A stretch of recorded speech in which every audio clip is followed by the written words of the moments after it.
Hi guys, so when Suella Braverman and her supporters described what would take place in London on Remembrance Weekend as hate marches, I guess she and them were right.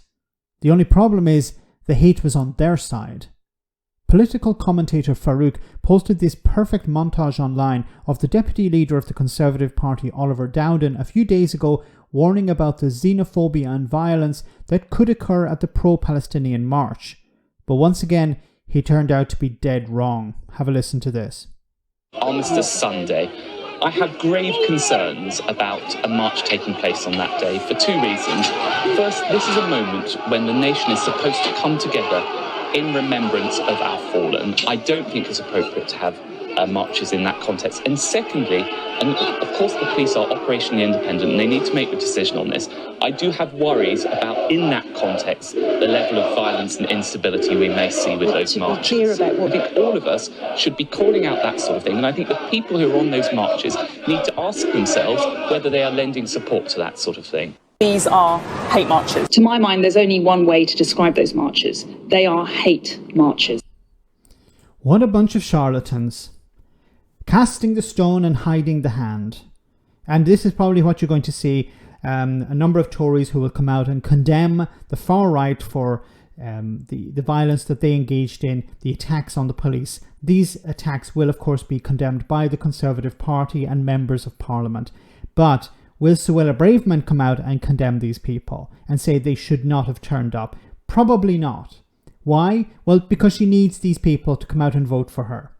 She needs these people within the Conservative Party to back her when she wants to replace Rishi Sunak as leader. Absolute charlatans, egging on these individuals. We see the same type of thing in Northern Ireland when the DUP will say that, the Northern Ireland Protocol needs to go and needs to go by any means necessary. And then this is a call, this is a green light to loyalist paramilitaries to engage in all sorts of violence. We saw it last year when it came to bus burning. The Tories are engaging in exactly the same thing. Instead of actually being adults, being serious politicians, and having a serious Home Secretary who would step forward and say, look, there is a march this weekend. The marches so far have been peaceful. The vast majority of people protesting have been peaceful. The police have a job to do, and everyone should respect that. Whether you agree with the protest or not, you should respect people's right to protest. It is upheld. We need to uphold this right. Anyone who wants to engage in violence should stay at home, and they would not be welcome. Don't come to London. Instead, what does she do? She criticizes the people marching, the peaceful people marching, and those who have been engaging in hateful behavior, but trying to paint everyone who's on the march as some sort of hooligan. But then what happened? The hooligans turned up. The hooligans turned up to cause a riot, and that's exactly what happened.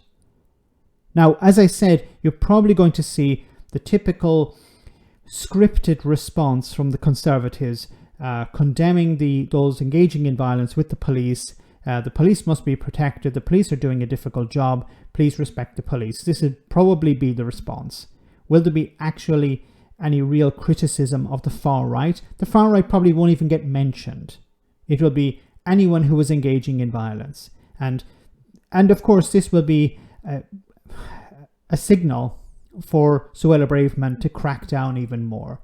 To say, oh, well, this is why we need to restrict people's right to protest. Let me know in the comment section, guys, what you think. As always, your comments are greatly appreciated. Thanks a lot.